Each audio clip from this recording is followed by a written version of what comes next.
Hi, you guys. Okay, Bridgerton, Season 1, Episode 8. Lady Whistledown writes, the fastest courtship ever occurred in 1804 when Miss Mary secured a betrothal over a plate of licorice in just 4.5 minutes. Of course, the couple left London mere hours after the wedding. The reason? Unknown. Of all that I have imparted to you, dear reader, there is one bit of wisdom you need to heed. No one can ever know the truth of a marriage hiding behind closed doors. Newlyweds, beware. You don't know the future that awaits you. Will there be hardship, or will there be indignity? Or will you see what's rare? A true love match. Only two things can tell: time and this author. Okay, Simon and Daphne is getting their portrait painted, and the tension between the two is so thick that the artist Henry, he can't even get them in a good position for him to start painting. He asks them, can y'all come closer together? Child, they was tripping. Simon tells Daphne, look, after this portrait is done, I'm planning on leaving London. Daphne said no and have everyone whispering again, I'm not pregnant. It's no rush. Wait till the end of the season as planned. Simon said, cool. Daphne asks him, will he be attending the Hastings ball? And he said, well, I don't have no other choice being as though I'm a host. Daphne said, cool. That should be your last commitment. This time next week, our rules will be over. So I guess Daphne is making the choice to live happily apart. The artist Henry, he's like, look, this is not working. Can you at least touch her or something so you can look happily as we know you are? Simon places his hand on Daphne's shoulder. And of course, that chemistry between the two, it comes together because they are truly in love with one another. This happily separate living is not going to work. They will yearn for one another. But whatever. Okay, over at the Bridgertons, the ABC clan is chilling. Anthony sitting over there reading about Sienna in a paper. Hyacinth over there being irky. And Eloise is grilling Benedict about Madame Delacroix. He tells her, out of everybody, I wouldn't expect you to be acting like this. You think because Madame Delacroix has a paid occupation or because she's not a member of the tongue, she's different? Is that it? Does she not deserve my attention because polite society deems her inappropriate? Eloise said, that's not what I'm saying. You know what? You're right. I should go prepare for our sister ball. Eloise does not mean it in this way. Like he said, she's the least person that would care about Madame Delacroix being in high society. She encouraged Benedict to step out and live on the edge a little. She's thinking that Madame Delacroix is Lady Whistledown. And we find out that Francesca will be returning home. I didn't know that Francesca was gone. Okay, across the square at the Featheringtons, Marina is well, and she tells Penelope that she's sure of it. And the end of the season is here, and she can finally go home. Penelope says, so what, you're no longer with child? Marina like, look, I would have felt something by now. Penelope said, well, bitch, you scared the shit out of me. And Marina said, you know, that wasn't my intention, and I'm sorry. I'm sorry for everything that I did and said to you. You were right about Colin. He's a good man with a good heart. And you are good to him, and hopefully one day he'll see it. Penelope goes over to the window because she thinks she hears a caller. She said, wow, that we wasn't supposed to have any callers today. And Marina comes to the window, and she looks like she's seen a ghost. Could that be Sir George? Okay, next up, Daphne and Lady Bridgerton is out shopping, and Daphne is briefing her mother on how they're going to live happily separate. Lady Bridgerton tells Daphne, like, look, I know that I'm perfect Patty sometimes, and you may not always want to listen to what I have to say. But let me tell you what I know. Forgiveness is necessary to move forward. And Daphne tells her mother, like, this is not my fault. What can I do? The Duke has this vow that he got with his dead daddy instead of choosing happiness. How can I forgive that? How can I move on from that? Lady Featherington interrupts the conversation, and she tells Daphne, look, I hope that you're finding everything for your ball Friday. Too bad my girls will only hear about it. And Prudence is really messing her up. Right, Miss Varley? Oh, yes. She's crying a river. Lady Bridgerton said, well, tell the girls how they ended up in this unfortunate situation and who put them there. And Daphne like, look, or perhaps we can make room. It's no problem. I'll extend the invitation. We all need to move forward from this crazy scandal. Right, Mama? Lady Bridgerton like, whatever, child. Lady Featherington received a message that a carriage is at her house with a Mr. Crane. And Daphne said, oh, excuse me, did you say Crane? Sir George Crane is back, y'all. Okay, so we get back to the house and Daphne is with us. And we find out that that's not actually Sir George Crane. That's his brother. Sir George was killed. Marina is so disgusted and Daphne follows after her, and Marina like, look, he was writing me when he was killed. We were supposed to run away together, get married, and take care of our child. Sir Philip, George's brother, he found the half-written letter in his belongings. Marina tells Daphne, if you haven't written this letter, Sir Philip would have never knew about me, and I wouldn't have never known how much Sir George really did love me. She said, I was thinking he was a villain whole time. He had perfect reason not to write me back because he was dead. Marina seems like she feels guilty about those thoughts. And she said, I was completely wrong. Yeah, Marina, but you didn't know. Okay, next up, Eloise take her ass down to the mosey. We know from last episode that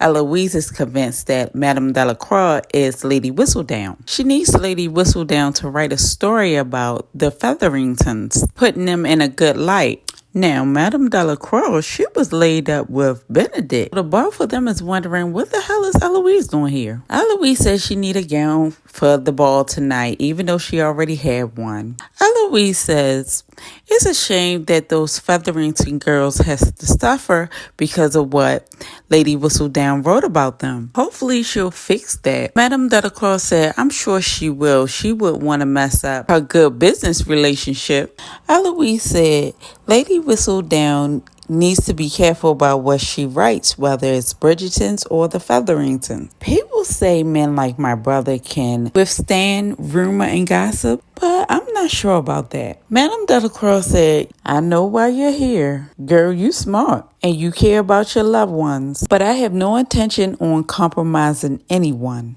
Eloise said, okay, girl. Now that we see each other, Lady Whistledown should know that the queen is enraged and she wants to silence her. Madame Delacroix said, I think Lady Whistledown will be just fine. Eloise said, yes, she will. Nice talking to you. Bye. Okay, over at the Hastings, it's still awkwardness. The Duke and Duchess runs into one another. And Daphne said, oh, hey, what you on your way to Will's boxing match? Simon said, yeah, you want to come along? Daphne said, no, I got too much to prepare for the ball. But you go ahead and support Will. And the Duke proceeds to leave. And Daphne stops him and she said, what happened between you and your father? Come on, Simon, as your wife, I deserve to know. Simon said, as my wife, you deserve more. Daphne, just know that I'm doing this for your own good. You will be better off without me.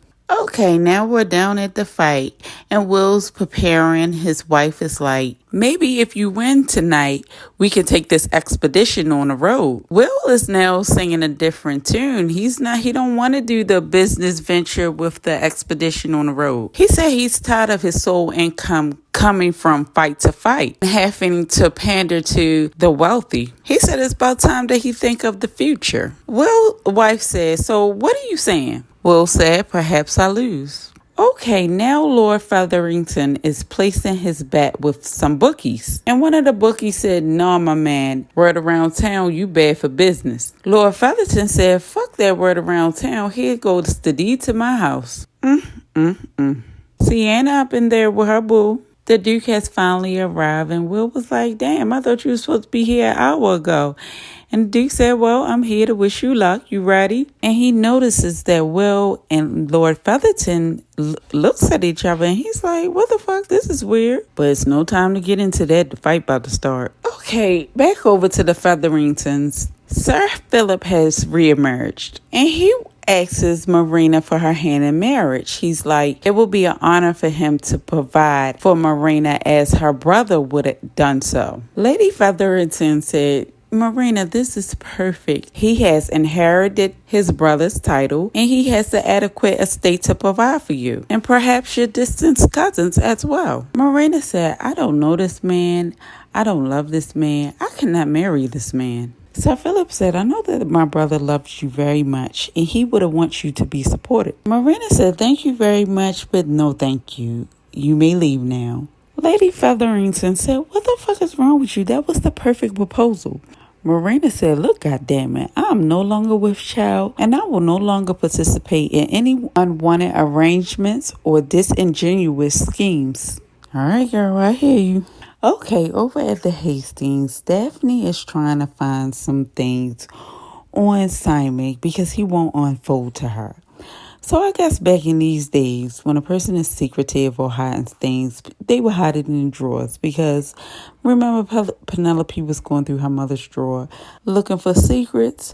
Well, Daphne is going through Simon's father's desk drawer looking for secrets and she finds some. We shall see what these letters reveal. Okay, back at the fight, Anthony and Sienna can't keep their eyes off one another, so they dip off under the bleachers and get a quickie in.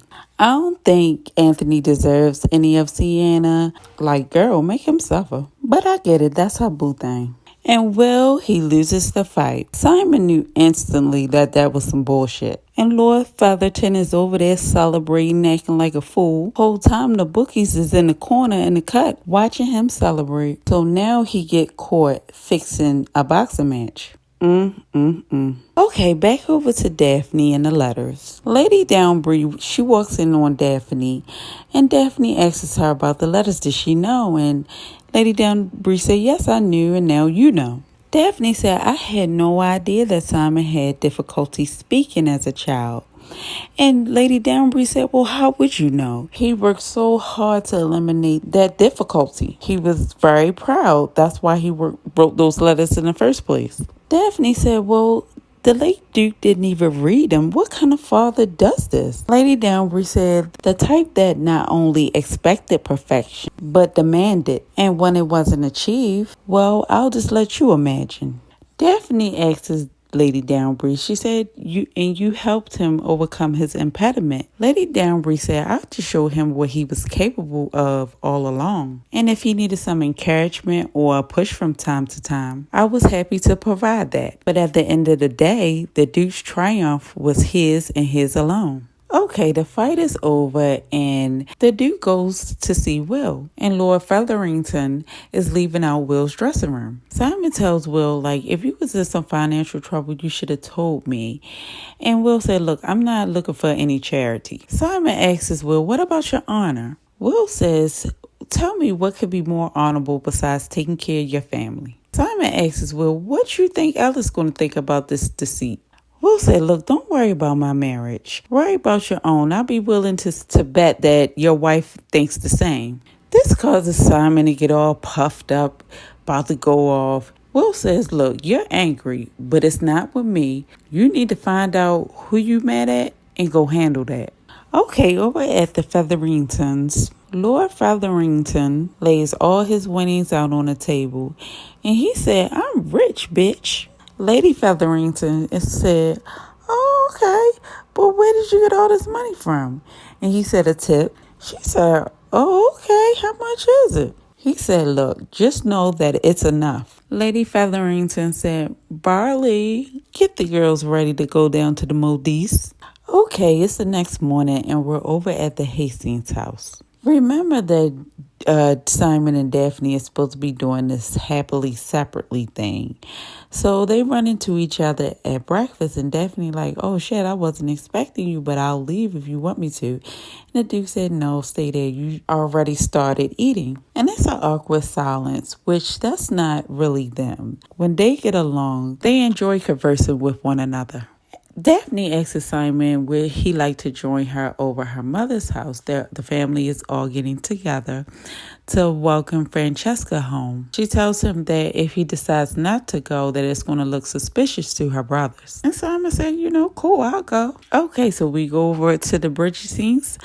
And we got Simon and Daphne, they come on through.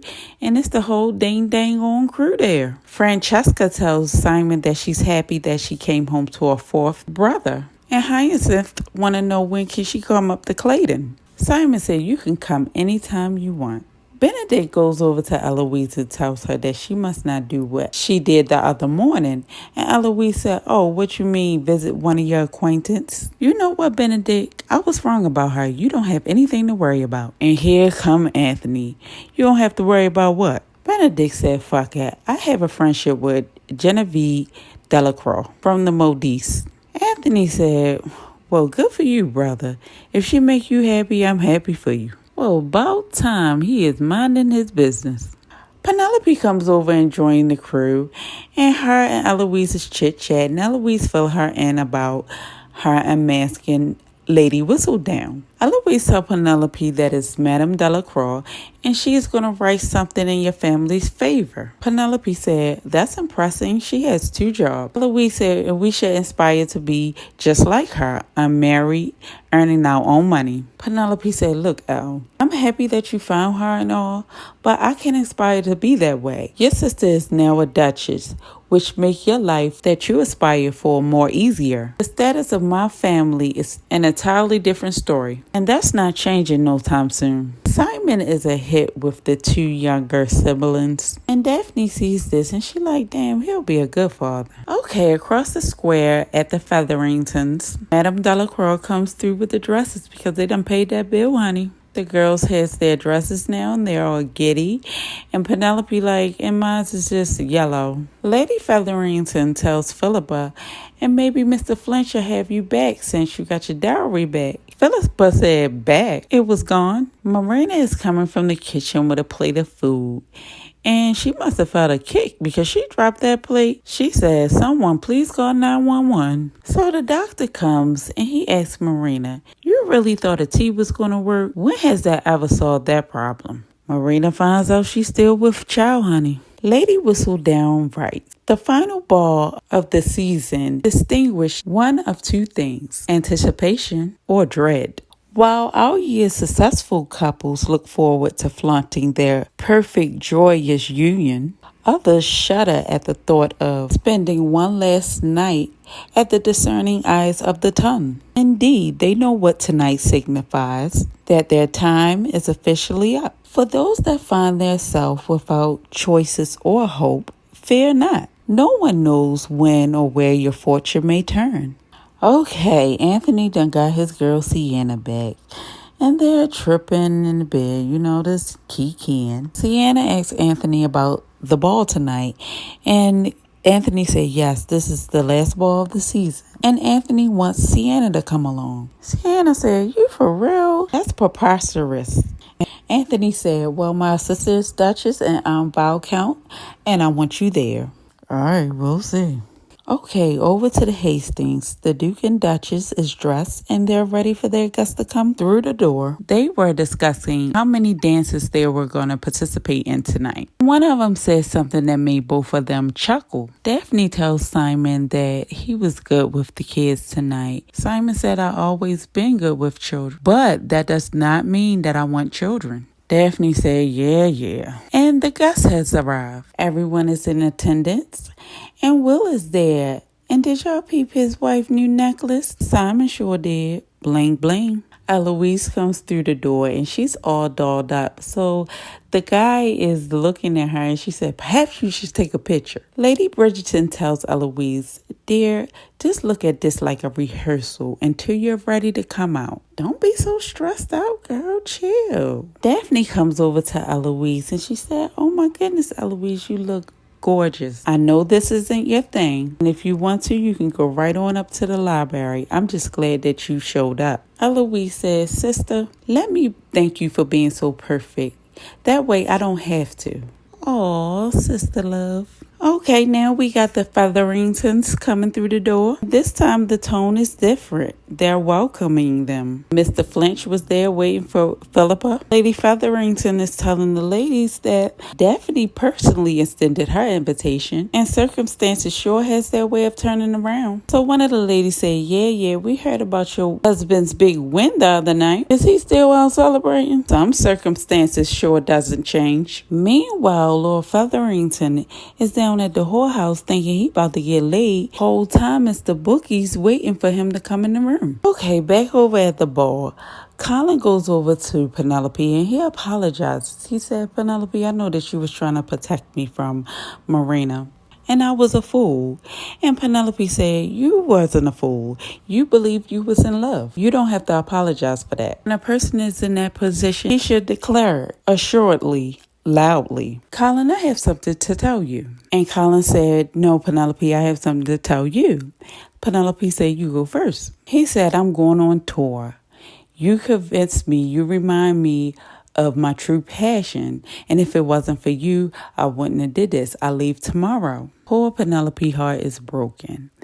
And he like, you okay? She like, yeah, that's good. Have fun. And she get the fuck out of there. Penelope runs into Eloise, and Eloise is trying to tell Penelope that she's about to tell the queen about Lady Whistledown. Eloise asks Penelope, are you okay, girl? Penelope said, yes, girl, I'm fine. You go see the queen, but I got to go.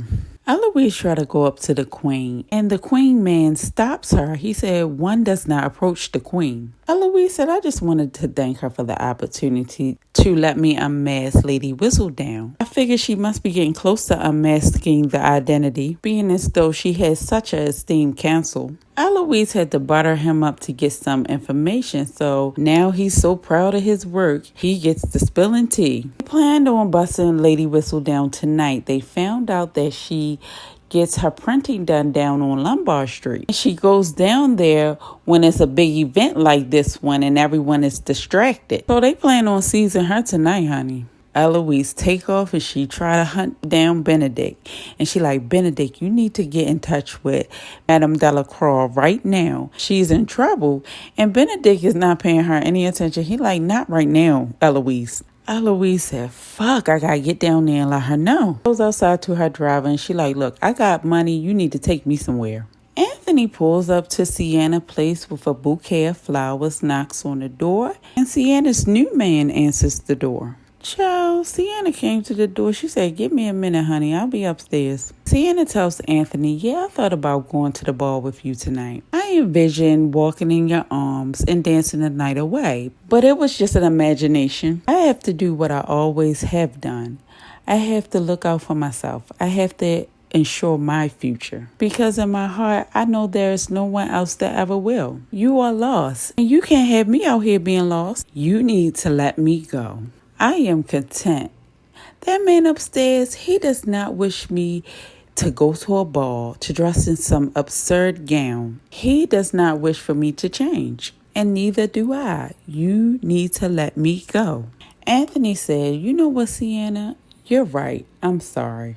Now he's looking like a broke dick dog. This is what happens when you take a person for granted. You just may lose them. Okay, Eloise is down on Lombard Street and she's sitting in a cut waiting for Lady Whistledown to pull up. The driver's getting anxious, like, what is taking so long? And she like, this hang tight. A horse and carriage pull up and Eloise like, this has to be Lady Whistledown. She gets out and goes over towards the carriage and she sees another man coming down the alley from behind her, and she's like, fuck, he's coming. And she tell Lady Whistledown, get out of here, it's a trap. The man asks Eloise like, girl, what you think you doing? Eloise said, I apologize. Maybe if you run, you'll catch her. Lady Whistledown was gone. Back at the Hastings ball, Lady Downbury comes over to the Duke and she asks him, has his plans to separate changed? Simon said, no, it hasn't, and I take it that you hear all the gossip. Lady Downbury said, you better believe it. She tells him, your pride is going to cost you everything and will leave you with nothing. Don't you let that happen to you. Daphne asks Lady Bridgerton, is it different for men to know whether they are in love? Anyway, we decided on 2 dances. Lady Bridgerton said, I wish that I could dance with your father again. Daphne said, you guys were so in love with each other. Lady Bridgerton said, look, Daphne, that didn't come without trials. Your father and I faced many difficulties, but we overcame them. We made a decision early on to do so. We chose to love each other every single day. It's a choice, and it's never too late to make it. I may never see your father again, but I can't tell you how much peace and comfort that brings to me. Daphne said, I wish that I can do that. I wish it was something I can do. And her mother said, you're Bridgerton. It's nothing that you can't do. Daphne gets on the dance floor with her husband and they're dancing and enjoying one another. And it begins to rain. And Daphne is like, fuck this shit. Simon is trying to get her out the rain, and she's like, no, just let me be. So everyone else thought they can get back on the dance floor. And Lady Downbury said, I think we need to call it the night. We shall thank our gracious guest for a lovely soiree in the morning. Now let's all go. The Duke tells Daphne, look, I'm sorry. And she's like, for what? You can't even control the weather. She tells Simon, I know why you made that vow to your father. I found your letters and I read them. Just because a child isn't perfect does not make him less worthy of love. Your father told you otherwise, and he was wrong. He had you thinking that you had to be without fault in order to be loved, but he's wrong. And if you need proof of that, just look at me. Look at me. I'm here. I'm tired of pretending, and I'm not going to keep acting as if I don't love you, because I do love you. Even the dark parts that you think is too shameful. I love every flaw. You may think that you're too broken to be happy, but you can choose differently, Simon. You can choose to love me just as much as I love you. That shouldn't be left up to someone else. And a dead man at that, Daphne. Okay, the Featheringtons ladies get back in the house. And they find some disturbing news that Lord Featherington has been murdered. Lady Featherington rushes back to his office and she looks in the drawer and finds that all the money is gone. And she freaks the hell out. She's going to have a nervous breakdown. Lord help her. Okay, back over to the Hastings. Simon comes into Daphne's room and he said, look, I know that I don't want to be alone, but what I don't know is how to be the best man that you deserve. Daphne says, yes, you do. I know you do. You stay and we get through this together. If we do this, nothing else should matter. So now they're back down Lover's Lane, and this time the Duke does not pull out. Yay! Eloise is consoling Penelope, who is upset over her father's death. Penelope says to Eloise, share something good with me. What happened with Lady Whistledown? Did you save Madame Delacroix?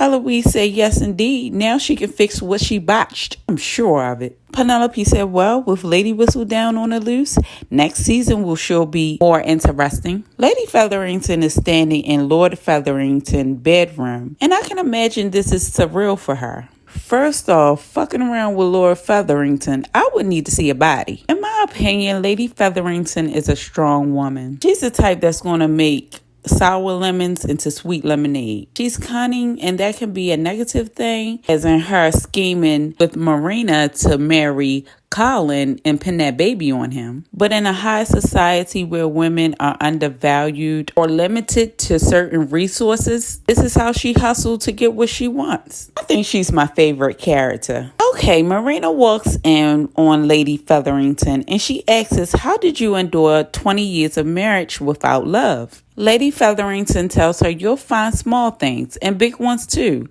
like your babies to love, and eventually all things will add up and it will be enough. You're strong, Miss Thompson, perhaps stronger than me. You'll do well. And we see Marina has decided to marry Sir Philip. I guess that baby kicking in her belly got her mind right. At first I was thinking, well, damn, that's fucked up. She have to go with him and she really don't want to. But I was considering today's woman and all the resources that's available for single pregnant women. Now I'm thinking she made out the best of all the Featherington ladies. She can restore her honor by marrying and be provided for. And Sir Philip seems nice. Lady Featherington made Lady come over and shows her who will inherit the Featherington estate, but they did not tell us. Lady Featherington will not lose that estate. She is on it. She knew her husband had a gambling problem and that when she went in that office and all that money was gone, it wasn't about her being greedy. She just knew her husband and she knew that her and her girls have to be financially secured. I think when she didn't see the money, she had a feeling that the house may have been in a gamble. I'm very interested to see how this is going to work out next season. But I know that the Featherington ladies will not be out of high society. I know that. What y'all think? Okay, across the square at the Bridgertons, everyone is saying their goodbyes to Colin, who is off to his excursion. You know how the ABC crew, dude, is all of them out there. Daphne says to Anthony, I don't recall seeing you last night, brother. Anthony said, I'm sorry, sister. I was not feeling well last night. Are you two off to Clyden? Simon said, no, we're going to stay in London for a while. We're going to take some time to enjoy ourselves. And I'm liking this. Daphne asks, so what about you, brother? Anthony said, well, I planned on finding about contents and promptly declare my intentions. The Duke and Duchess is like, what? Okay. Anthony must have had himself an epiphany. He said he's removing love from all romantic relations. He said no more distractions from responsibilities or being strayed away from a sensible path. Y'all think Anthony learned his lesson? Eloise told Benedict to give her regards to Madame Delacroix. Benedict said, well, your regards going to have to wait until she get back from France. So Eloise asked, you're not going to say goodbye to her? And Benedict said, I did last night. Eloise says, you was with Madame Delacroix last night. Benedict said, yep. Eloise said, if you were with Madame Delacroix last night, then she cannot be Lady Whistledown right. If there is ever to be a grander season than the one of the Duke and Duchess of Hastings this year, this author will have to feast upon her own words. It was the couple's memorable affair that brought another scandalous season to a close. Many will leave the city behind for greener pastures, but some endings are more permanent. Of course, there are other endings that will offer new beginnings. There's no ending in sight for this author, who recently became aware of the scheme to unmask her by a worthy opponent. Perhaps I'll come forward one day. You must know the decision shall be left entirely up to me.